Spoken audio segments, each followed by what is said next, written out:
Mr. Williams, I just want to say thank you for stepping up today. What do you mean? The tech integration in your lesson was amazing. It was a great example of initiative. Well, thanks. I just tried to incorporate the feedback you gave last week. And you did a great job. I just wanted you to know we appreciate your effort and passion. Thanks, Dr. G. That means a lot. Encouraging the heart of staff is a key aspect of school leadership. Let's take a look at how this leadership trait can be implemented. All right, so let's jump right into encouraging the heart. So we're going to look at defining the practice, some responsibilities, traits, and strategies, examine the contextual application, and we'll have some resources and key takeaways. So encouraging the heart defined, it focuses on recognizing and celebrating in a genuine manner the achievements and the efforts of your staff with a genuine appreciation to motivate and uplift others.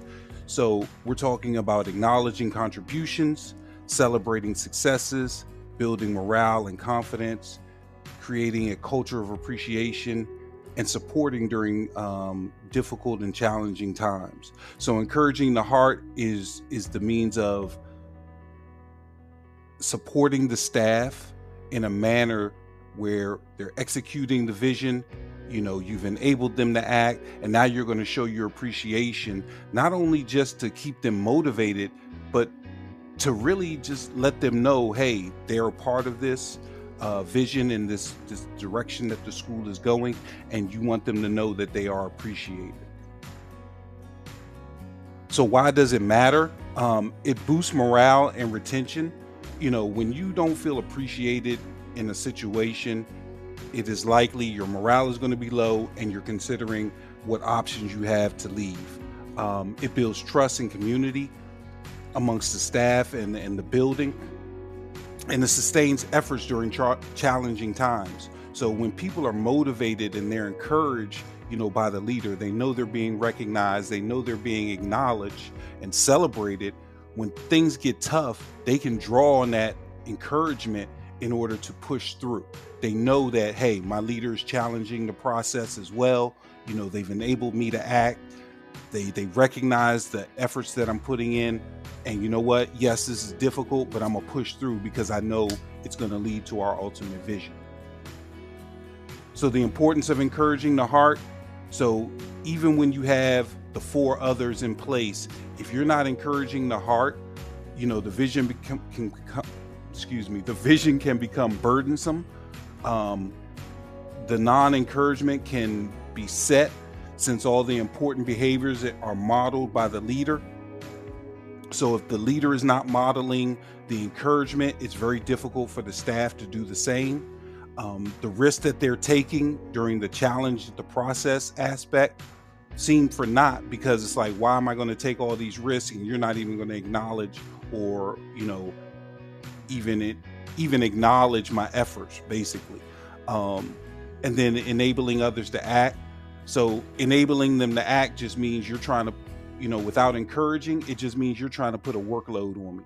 You know, you're not worried about how I feel or how I'm perceiving things or am I motivated.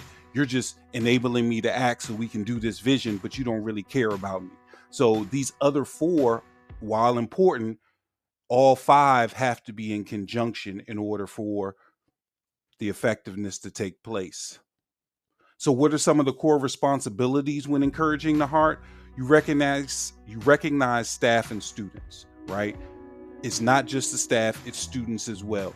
We tend to have enough recognition of students. We have awards assemblies, we have attendance awards, you know, things like that. But the staff don't always get recognized. We celebrate wins. That includes, you know, maybe you had a conversation with a teacher about their lesson and, you know, 2 days later, you know, they actually implement some of your feedback. That's a win.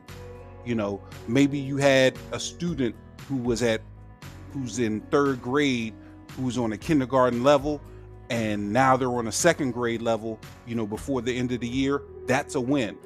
you model gratitude, and you create systems for appreciation. It like we said, typically for students we have awards assemblies and things like that, but as even creating systems for appreciation for your staff, you can set up times during the PD in which staff are acknowledged and recognized and celebrated.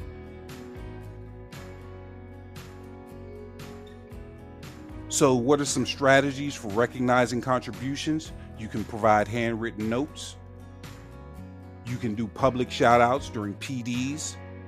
You can create staff spotlights. Maybe it's on your school website. Hey, the teacher of the month, or the staff of the month, or the staff of the week, or what have you. You can create staff spotlights. And then you can also have peer recognition. It doesn't have to come from the administrator. Once you establish this culture of appreciation and encouraging the heart, staff can, recognize each other for their contributions.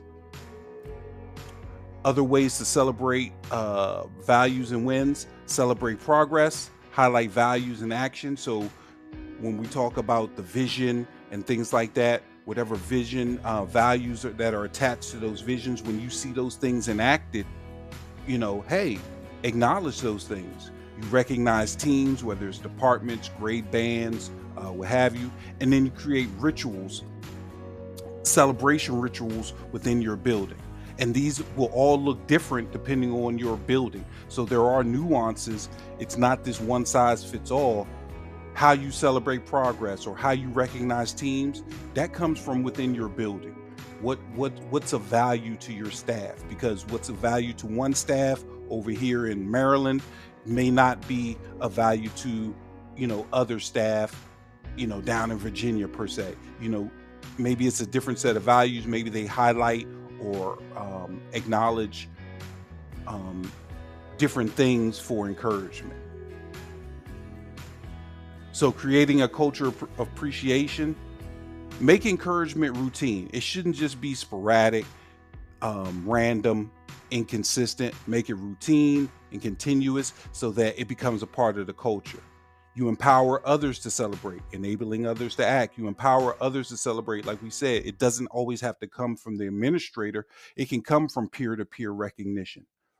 And ensure equity and inclusion. Nobody on your staff should feel like, hey, I haven't done enough to be recognized. Somebody is doing something. And when you start generating or cultivating this culture of appreciation and encouragement, ultimately people start stepping up to the plate, believe it or not.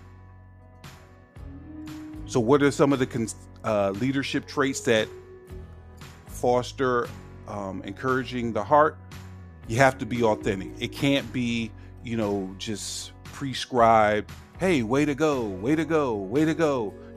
That gets old after a while. It needs to be authentic. Tell me exactly what I've done right, why you're recognizing me, so that I can, continue to do it, and others can see what they can do to be recognized. There should be empathy. There should be genuine gratitude. Hey, you're going above and beyond because you're adhering to our vision. We're really grateful. This word again, consistency. It needs to be consistent. And then you have to have some emotional intelligence. You, as an administrator or, school leader, you have to have an understanding of who your staff is, what motivates them, what triggers them, so that you can avoid those. But the motivation part, you need to understand what motivates them. A kind word may motivate one staff member, and, a parking space may motivate another staff member. So you have to understand who you're working with in order to encourage them. So encouraging the heart it's not favoritism. It's not generic praise, and it's not optional during hard times. Meaning, oh, it's tough. I don't got time to be, encouraging nobody's heart. We got to get this done. No, you have to remain consistent in your encouragement. And it can't be just the same people over and over again. And like we said before, it can't be generic. It needs to be authentic. So what's the impact of encouraging the heart on the school culture? You have higher morale, stronger relationships, improved retention, and positive school climate. It doesn't happen instantaneously. That's across the board with all these leadership traits. When you're trying to change the culture of a school or the climate of the school, it doesn't happen overnight. It's a process. That's why that consistency is important. But ultimately, if you remain consistent, it does result in a more positive school climate and culture. So if you're looking for some additional resources for encouraging the heart, here are some here, as well as our evaluation tool. So what are the key takeaways? Recognition is essential. Encouragement sustains effort. It's not just the pay. And depending on where you are, we know the pay will never equate to what we actually do in the classroom, right? And in school buildings, it's never going to equate. But knowing that somebody recognizes your efforts, it goes a long way. And small acts create big impacts. You as the administrator may not understand that, hey, a kind word, an encouraging word, a celebration of a person, you may not understand how big of an impact that little act could have. And consistency is vital. Vital, vital, vital.